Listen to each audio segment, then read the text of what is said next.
Good afternoon, everyone. It's another episode of From Message to Movement Conversation. Today, I have the honor of talking to Derice.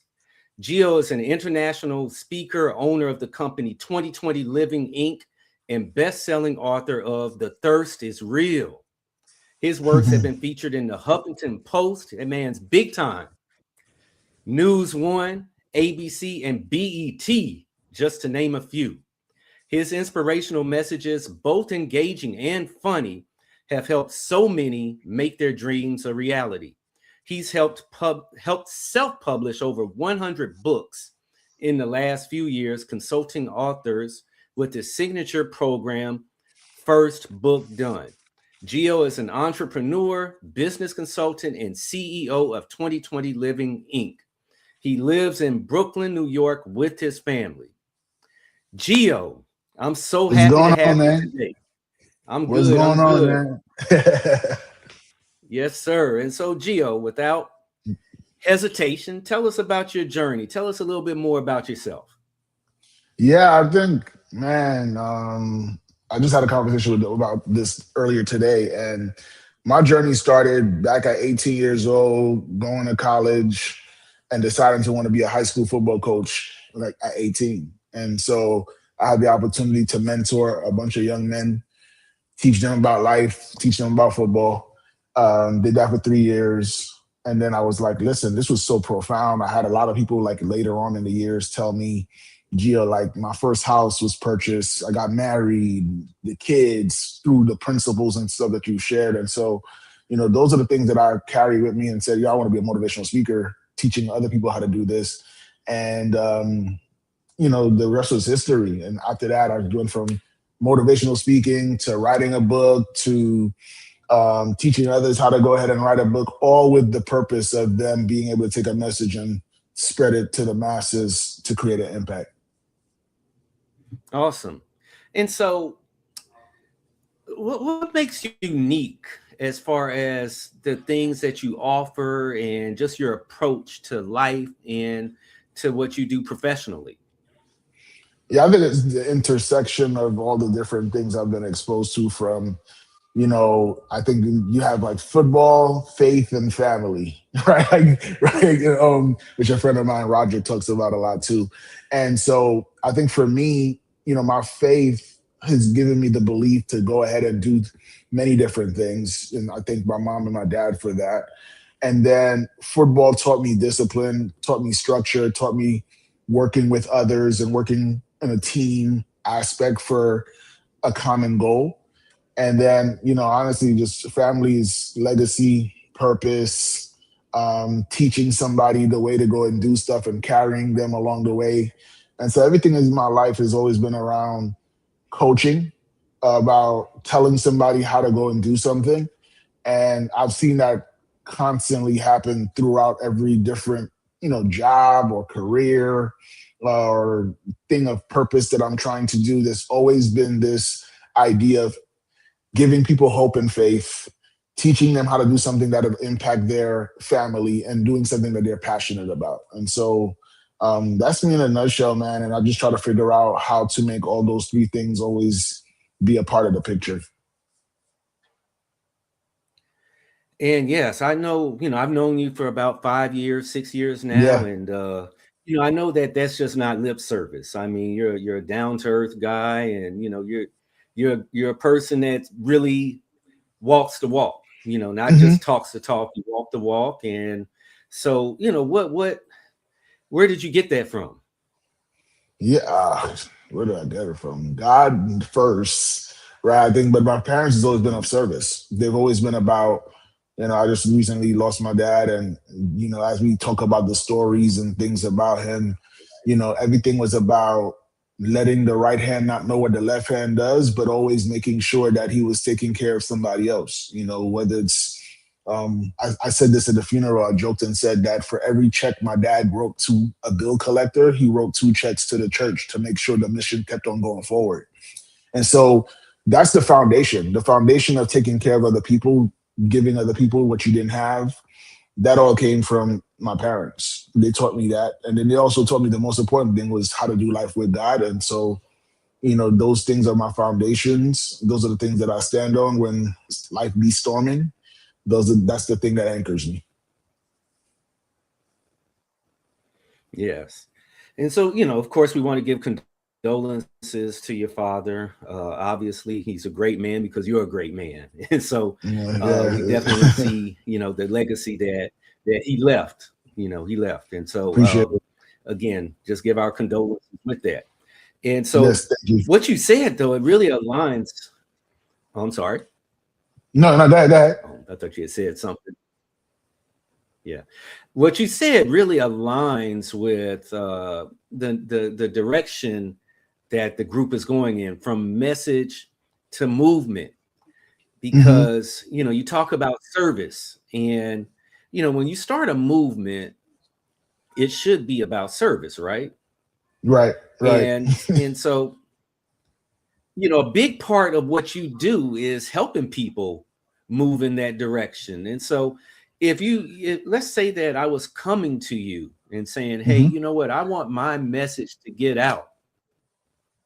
What would be your words of wisdom or strategy that you would share? No, great question. For me, I would say who needs it the most, right? Because that's what I would say. I feel like everyone has a message. Like who you communicated to varies. Some people, their message is to give it to one person. Some people are called to spread a message that the masses should adapt in a form of a movement. And so for me, I would say, like, who do you think your message would best serve? Right? Because we want the message to help move someone to somewhere they wanted to go or somewhere they didn't even think they could go. But because of your message and the way you've delivered it, they now have the hope and the belief that they can go ahead and do that. And hopefully they're in the track of them trying to pursue that. They meet others along the way who's also about that movement. So I think it's super important for you to just understand that first and foremost, because if you understand who's the message for, it helps you to understand how to deliver the message more effectively. I always use the analogy of, if I know that I have a vegetarian coming over for dinner, I'm not cooking my best steak as the thing for dinner, right? Because they're not going to appreciate the thing that I'm doing, and that also doesn't show that I care about them if I'm putting steak on the menu and Mhm. you don't eat any meat. So when you think about your message, and here's the one thing I would say, you say advice or information, is don't try to resist the urge to say your message is for everybody. Let me Mm. say this again. Try to resist the urge to say, hey, my message is for everyone. Your message being for everyone doesn't mean that everyone is going to have the same level of potency to be able to do what they were supposed to do with that message. And so I think it's more important to say the question that I've said before: who is best positioned, or who in whose hands does my message, if they get it, will take them a lot further? That's not everyone. You see what I'm saying? So, like, if I teach you how to run out of the blocks and run a faster 40, the average person doesn't need to know that, but the football player that I was coaching needs to know that, right? So that message needs to go to the person who could best utilize that information.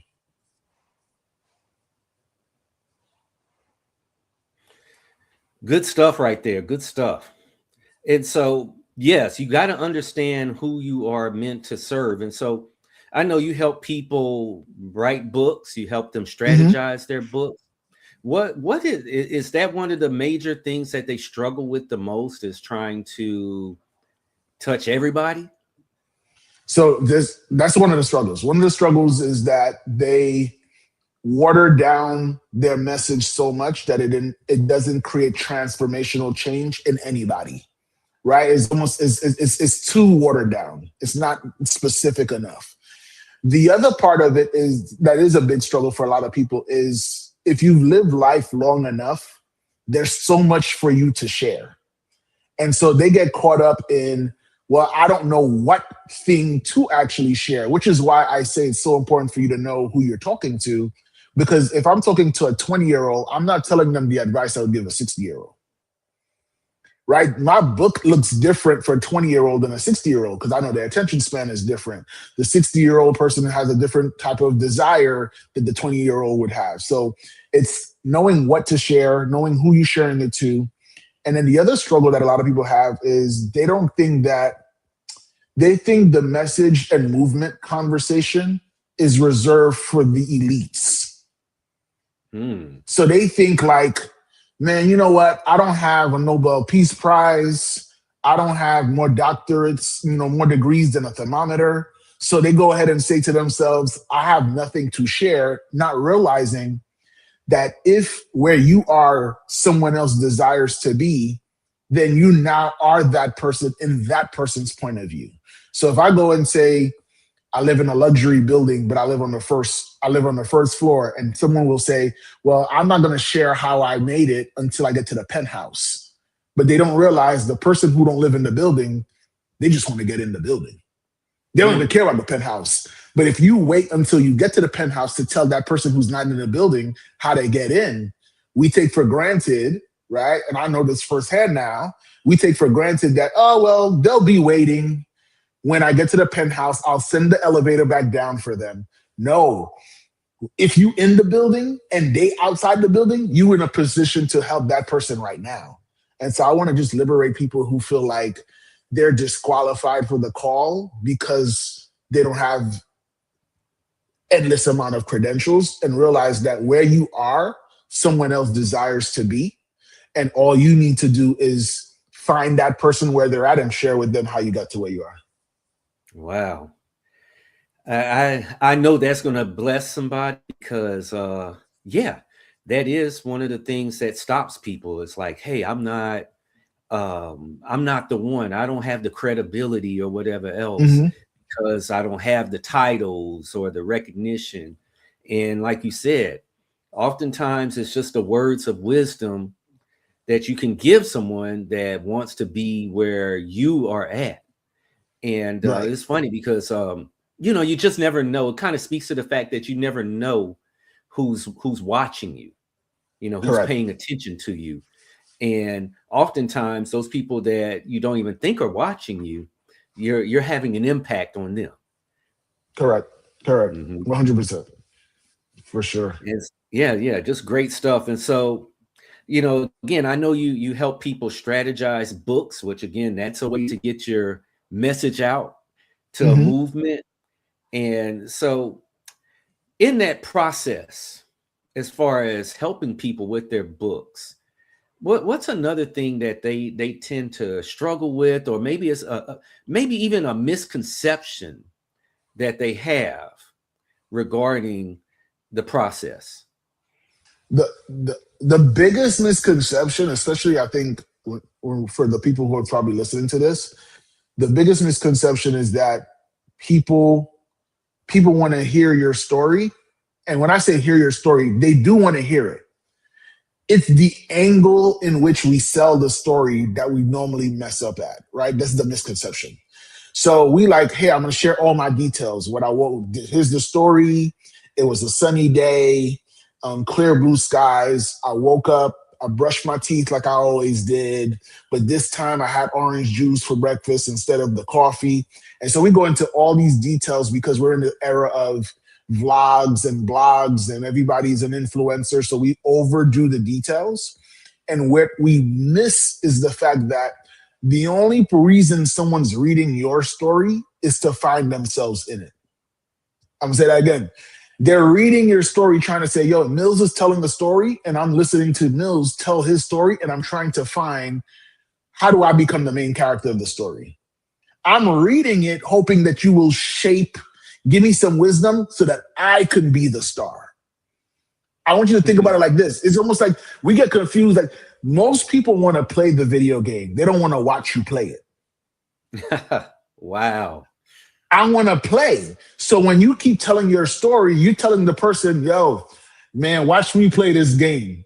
And then you look back at them and ask them, why are you not having so much fun? Because I'm not playing.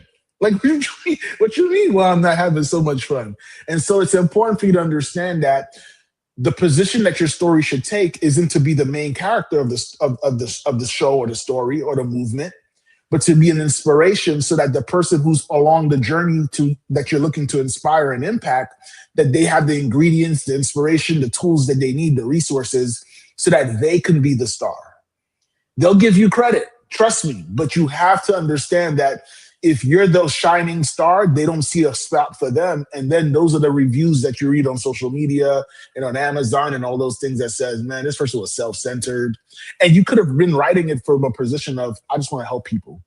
But if you write it and it's just your diary in a book form, someone is going to go ahead and say you self-centered when you actually couldn't be further from the truth. You literally could have just kept the story to yourself, but you shared it in hopes to inspire them. But if you give too many details about you and not enough about asking them questions. So one of the strategies I always tell people is like, when you're telling a story, always find a way to prompt the person to reflect and ask them about something in your story, but for them to go and look internal.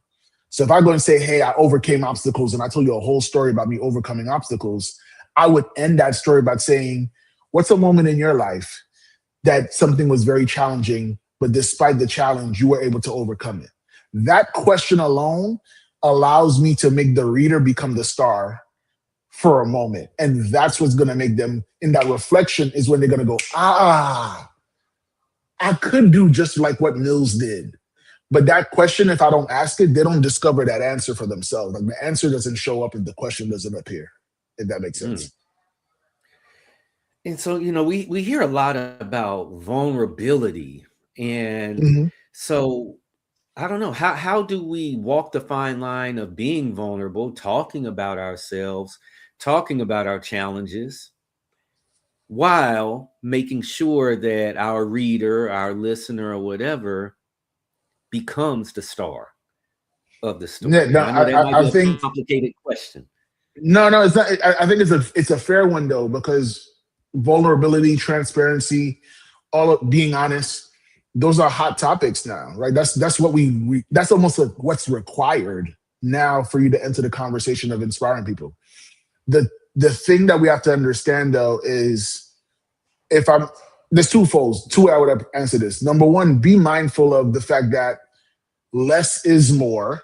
So you don't need to give me all the details of what happened in the day, right? Leave some open loops for people to go ahead and ask you questions. So something as simple as, man, reading books changed my life. I don't have to necessarily tell you every book I've read. The person who's interested is going to go and put a comment on your social media post. It's going to be like, what's your favorite book? Now, if they ask the question about open book, I'm going to tell you. But for you to overshare, you run the risk of somebody losing interest. And I'd rather someone be so interested that it leads them to asking a question than for me to seem like I'm over interested in myself and I leave nothing for you to ask. Right? Like, think about every TV show you look at, they leave something for you to be like, yo, man, I didn't even see that. Oh, snap. Look, they're setting you up for the next. And I think that's something that's important for us to think about. The other side of the vulnerability conversation is, I strongly recommend anybody who's writing a book or who's sharing anything to share it in a container and then expand that container. So it would be something as simple as, like, me and Mills, we're good friends. I might be working on a presentation or something that I want to share. I go and hit up Mills, just catch up, see how you doing. And while we're in that conversation, I slip in one of my points in a story just to see if it landed.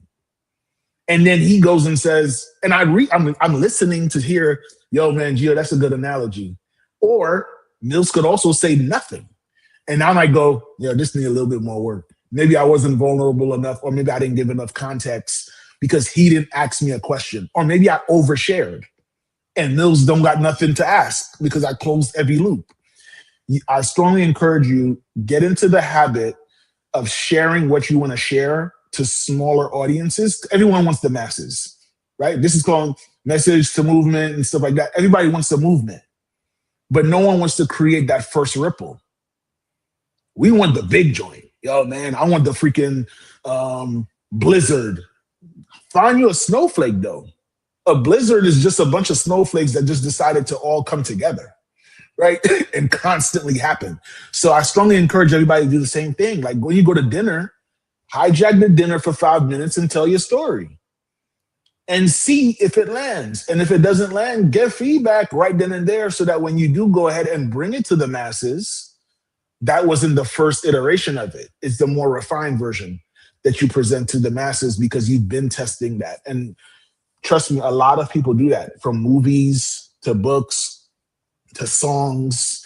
People are testing it in containers. We get it in mass production and we say, man, Beyonce is so talented. Man, Lil Wayne is so talented. And we don't realize there was a stage of that content that the person vulnerably shared to a specific group of people to get the raw feedback that made them present to you the refined one that you enjoy. And I think I want to give everybody the permission to do the same. So you talk about feedback, and oftentimes, I'm not going to say oftentimes, but feedback can be positive, feedback can be negative. And so how has, I guess, whatever feedback you have gotten, how do you use it? You know, whether it be positive or negative, because oftentimes that's something that we struggle with, yours truly included. I'll do a speaking presentation, and of course I'm looking at the feedback and it might look great, but then I see that one comment and I have to determine, like, okay, is that something worth looking at a little bit deeply, a little bit more deeply, or should I just blow that off? And so what's your philosophy about it?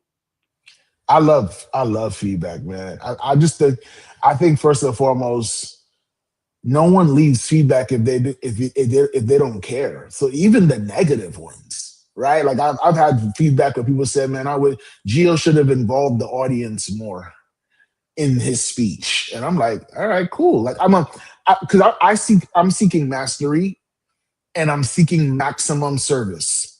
So if someone tells me something, I take it with a grain of salt. Like I'm not saying that I change everything just because somebody said something, but I understand that I'm not on that stage. I didn't write that book for me.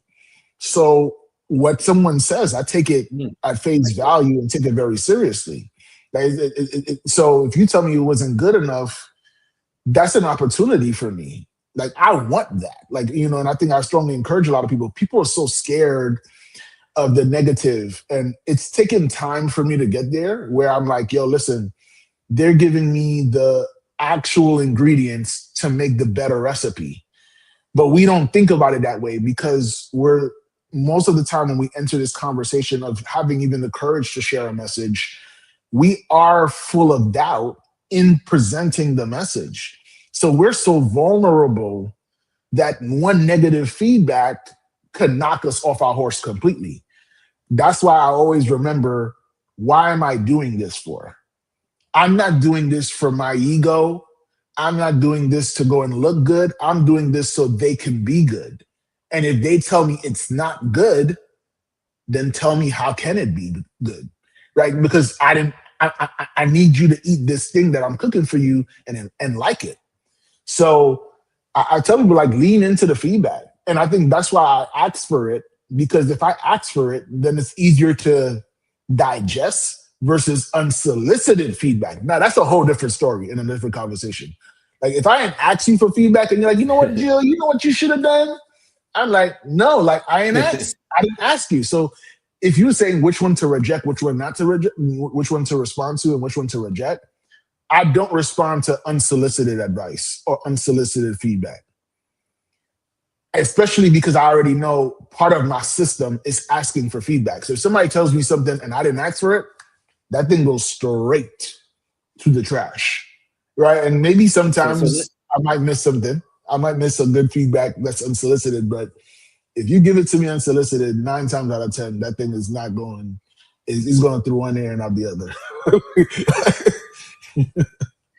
So we're talking about how you see feedback, but again, I know, you know, you help people put books together and everything. And so how do you give feedback? What's your approach to giving those that you coach feedback? Good question. I try to give it as raw as possible because I think if it's and when I say that I mean is the stuff that your parents would tell you where they say if I do it this way here, then you can survive anything out there.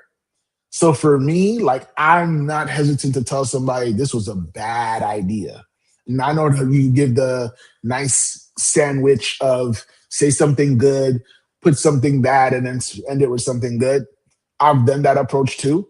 But I think for me, most importantly, I've always start giving feedback by reassuring the person that I'm here for them. That's how I start, right? So we got to have that common ground of whatever Gio's telling me is for my good, which means he might say something that I don't want to hear. And so all my clients, all the people I've ever worked with, they understand that my heart is to serve and to be there for them. And so because we have that as common ground, I don't have to sugarcoat. I don't have to lie to them and give them this fake assurance. Like I can just be totally honest because we are in agreement that what we're putting out is not about us. That's the first thing I teach is like, it's not about you. And if you keep telling me, oh, well, I want to be I want to be the most famous person in the world. This is already a disconnect for me because I'm like, we don't do this to be the most famous person in the world. We do this so that somebody else has an opportunity to experience something they would have never experienced had we not opened our mouths and say something about it. So that's honestly the way I've been giving feedback, and it hasn't failed me yet. I will tell you, I've had people who've been angry with what I've shared with them. Especially when you could imagine somebody gives me their book and says, Gio's 95% done. And then I tell them, we got to start over. Right. Like they're like, what you mean? Like it's a marathon and I'm at the last leg and you telling me I've been running the wrong race the whole time or the wrong direction. And I'm telling them like, you want to finish the race and raise your arms and no one cheers for you, or you want to go and finish the race correctly? And if you want to finish it correctly, then if it requires to go about face, then we're going to do that. But one of the things I always tell people is I'll never tell you to go somewhere that I'm not willing to travel with you. So if I tell you it sucks and it's bad, I ain't going to say it sucks, it's bad, go figure it out. I'm going to tell you it sucks, it's bad, but I know how to make it better. Let's do it together. And that makes that kind of softens the blow a little bit when you let somebody know you're willing to carry the cross with them.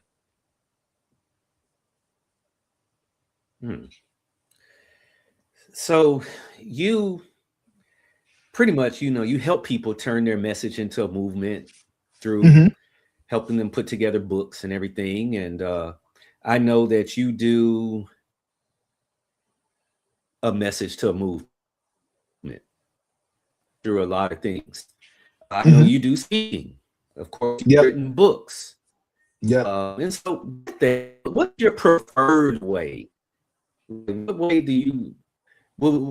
would you prefer to have your message get out there? That's a tough one, man. Like they so different in style. I will say, if I had to pick one, I would say book only because the person could tap into it at any time, right? Like when I go do a speech, 9 o'clock I start the speech, 10 o'clock I'm done. I might still be there for another hour hanging out, but after that, it's over. Like you got to remember whatever you remembered. But I love the idea of a book because you could doctor it up, you could put stuff in the margins, you could take notes, you could revisit it again. And a lot of times when I'm reading a book the second time, I'm no longer the person I was when I read it the first time. And so I'm able to download new nuggets and reflect on the old ones at the same time. So I love the idea of a book because it allows you the opportunity to revisit and refine a lot easier than the spark of a speech. So I think that they just serve different purposes. I think that a speech is a spark. I think a book has more sustainability and staying power. And so I don't think it's it's a matter of which one you do first and then come up with the next one. But if I had to pick between the two, I'll choose a book. Like, I don't know. I've never heard James Clear wrote Atomic Habits, sold over 25 million copies of his book. I've never heard him do a keynote though, but I've read his book like 3, 4 times, and I'm reading it again right now. And I've always heard him say systems over goals. And it's only now that I fully understand why I need that versus it just sounded like a sweet song when I read it the first 3, 4 times. Mm. Wow. Ooh, okay. So yeah, you rather the book route as Yeah. opposed to speaking. And I'm different. I think I would much rather speak than a book, but it's all good. And it's the ironic thing is, I would consider myself an introvert, but I'd much rather be on a stage speaking what it, than but now actually you got me passing out curious books. because you got me curious because you ain't divulge everything. So you created an open loop for me. What is it about speaking that excites you, or why do you choose that method over a book per se? Like, especially you saying you're an introvert, but still choosing that route. Because What I is it think I about can speaking? show more of my I think it's because I can show maybe more of my creativity and personality through a Mm, talk okay. as opposed to a book. Yeah, it's more dynamic. It's kind of like you hear about the entertainers that were introverts, where they get on a stage and they can kill it. And Hmm. yeah, for me, it's an expression. It's an opportunity to help people. Number one, and number two, I can express myself, and I feel like it all comes together. So yeah, that be the reason why. Great question. And I'm glad I asked that question too, because it now also tells me um, that might be a blind spot for people who are writing, is they feel like I don't know how to convey my personality, or I don't know how to make the words more dynamic so that it is highly more engaging. And so that's something that I'm glad I asked you, because I think that there's a method to be able to deliver in the written word your personality. You can do an audiobook and still have that impact as well. And then even from a dynamic perspective, there's ways to use metaphors and things like that that could help people see pictures, in the written form too. So I'm glad you shared that, because that's an opportunity to help people with the writing. Now, one thing I see that well is that you mentioned metaphors. Your Mhm. metaphors and analogies. Every time I communicate with you, I just love them. Mhm. They're just very catchy to me. And so, where does that come from? Like, how do you even think about these things? Honestly, I think I'm so. What I hate the most is not. It's for someone not to see what I'm saying. Like I don't want to just. I don't want wasted words. So I don't want to talk for talking's sake. So for me, I'm so passionate about someone seeing where I'm coming from, because I know I'm here to serve, that I always am obsessed with the person I'm communicating with to be able to go and use the right metaphor. I think that's the key. The key to a metaphor is to be effective is you must know what images already exist in the person you're communicating to world. So if I don't know what your world look like, I can't use the most effective metaphor. You can still use one, but it won't be as effective, right? So if I go and use a metaphor and I'm like, and I'm talking to you, I would use. I know you have background in New Orleans, right? Like did you grow up in New Orleans? Louisiana. Louisiana, No, Louisiana, right? So in Louisiana, you small have town Louisiana. so got you. So Louisiana, I know you live currently in Texas. I know you're a speaker. I'll use any of these little elements, these different pieces, and that's always in the back of my mind. And it's just floating. It's just floating in my head because I'm like, yo, if I'm telling Mills something and I want it for his good, I gotta be willing to. I gotta be willing to go where he's been and draw from that to paint a better picture. So everything from a metaphor for me, like I can't tell you I've read a book or I sat down studying it. I think what has come to me is that I really like helping people. Like I really love helping people so much so that my brain immediately when I'm talking to you is saying, how is Mills gonna get this? How is so and so gonna get this? And then I just quickly go and try to like take a couple of steps in your world or whatever I know and try to paint pictures that way. Right. So I would say Texas Rangers, Dallas Cowboys, San Antonio Spurs before I ever say a New York Knicks reference or a New York Giants reference because of where you are. Right. Because I'm like, because that might be, you may have seen something with the Spurs this morning while you were watching TV. And if I use a metaphor that talks about the Spurs, and I'm like, you know what, Mills, if you want to go and scale your business and to have consistency, then what you want to do is you want to go and build that same type of system like the Spurs have, where even though the coach has changed, the team has remained the same and consistent for all of the years. Now, if you live in San Antonio, you're like, yo, all right, I got that one, right? Like that makes sense. I know about the Spurs. But that does some type of connection stuff that's unspoken that makes the person say, yo, dang, man, I see that.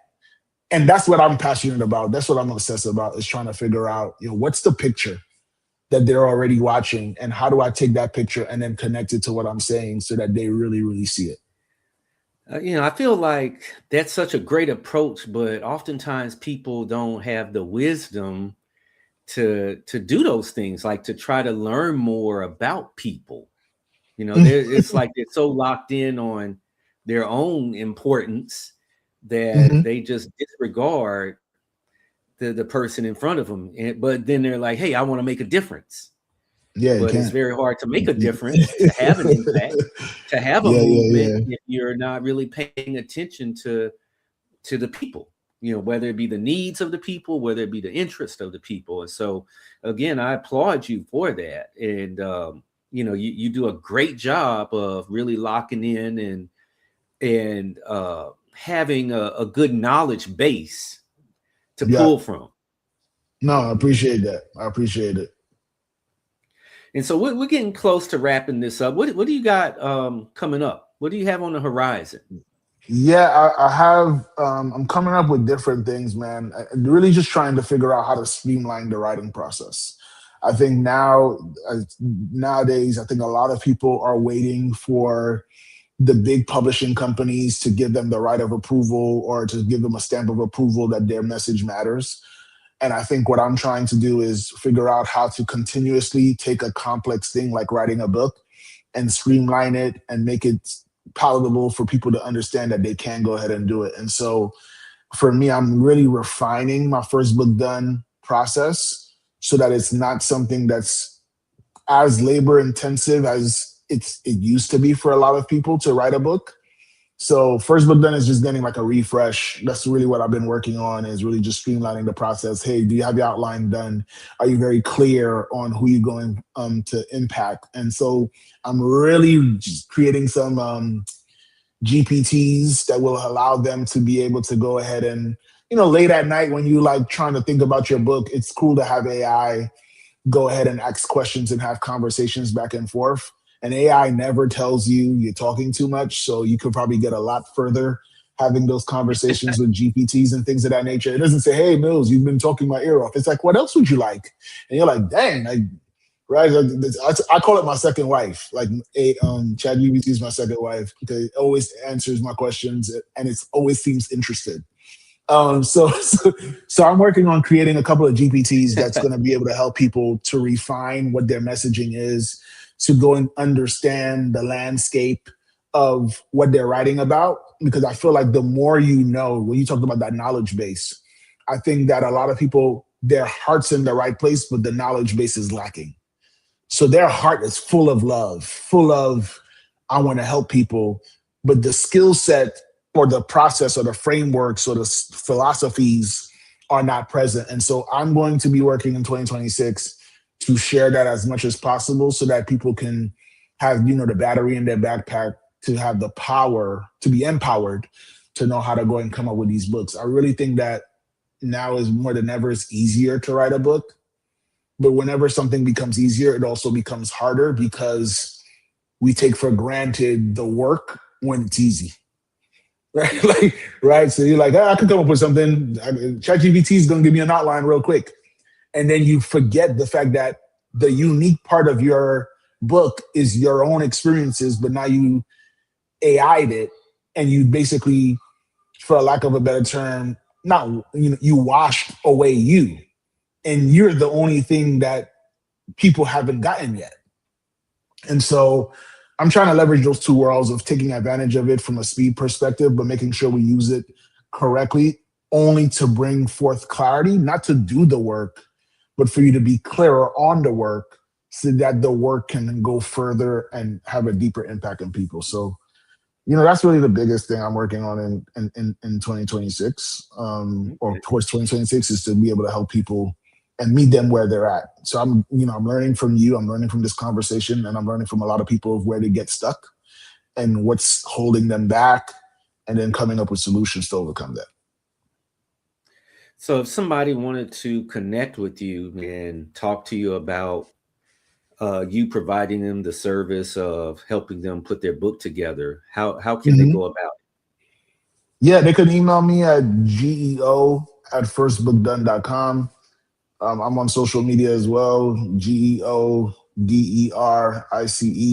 You can send me a direct message. I'm an open book, so I want to help you. I'll tell you how I can help. And if I can't, I'll tell you that I can't also. Right. So I want to let people know, because I've had people who's like, hey, I want to be on Good Morning America by January 2nd, 2026. And I'm like I said, I could help you write a book. I didn't say I'm a magic wand, or that little machine that you put a quarter in the movie Big, where you tell them, hey, I want to be 10, I want to be 17, and all of a sudden you're 17 when you go to sleep, right? Like I don't abracadabra it. But what I will say is that man, I'm disappointed, man. Yeah, I'm sorry. I don't know how to trick. I don't know magic, but what I will say is that I truly believe people have a message. I do truly believe that if you are someone who believes that message should go to the masses, if you've forgotten about it, it will keep calling you until you address it. And so if you've been giving up, or you're like, I've been thinking about this book for 5 years, if you're still thinking about the book, it hasn't died for a reason. And so don't let it keep on staying on the respirator. Like, give it life, breathe into it, engage, participate, share, but don't hold back, man. Like, the bar is lower than ever before. Self-publishing is a real thing. I think it was somewhere I read like $1.2 billion was generated with self-published books alone in the last year or so. So it's here. It's here. It's for the taking. And join the movement. Join the movement and participate in telling your story. And some people will be impacted what you shared more than the celebrity sharing it, because they may not be able to relate to the celebrity. Right? One of my favorite comedians is Kevin Hart. And they're like, hey, I like Kevin Hart, but he's not relatable anymore. And the only reason they're saying he's not relatable is because you're rich. Right? So now you got rich people problems. And you're like, yeah, you got rich people problems. I want the poor Kevin, the Kevin who was, right? And it's weird, but people want people who's where they're at or within arm's reach of it. And so right now is probably the closest you're ever going to be to the people you should be helping. So come out with it now before you elevate and get to a place where you're, you've lost the range to be able to impact them. There you have it, folks. If you want to go from a message to a movement, I highly, highly encourage you to connect with my man, Geo. Again, he's a wise dude beyond his years. He knows his stuff in regards to this. And so I know there's a lot of people out there that are like, hey, I want to write a book. This is the guy right here. This man right here. So Geo, man, I thank you so much for coming on the show and having a conversation, man. Thank you. Thank you for having me, man. And please, people, keep tuning into this guy, man. He's constantly reinventing himself. I love the fact that you never, you're like the Energizer Bunny, right? You just keep on going and going and going. And I love the fact that when you hit a hurdle, you don't stop. You just change direction. So, you know, I support you and what you're doing. And I do have hurdles, people. I know sometimes from afar, you know, the social media highlight reel looks really good, but yeah, there's a lot of hurdles along the way. So Yeah, yeah, no, for sure. appreciate the I appreciate the love, man. And so again, No thank you doubt, so bro. much for coming on, man. We got Absolutely. some heavy hitters in addition to Yeah, I saw Gio that. to You got be Brian on the Oles coming, Brian yeah, Oles, David Martin. So yeah. I'm a fan. Like, I'm not just on here to be a part of the conversation. I'm actually looking at all the stuff that you're doing. So, you know, I'm excited. Again, thank you so much, man. No doubt. All right, y'all have a happy holidays. Till next time, take care.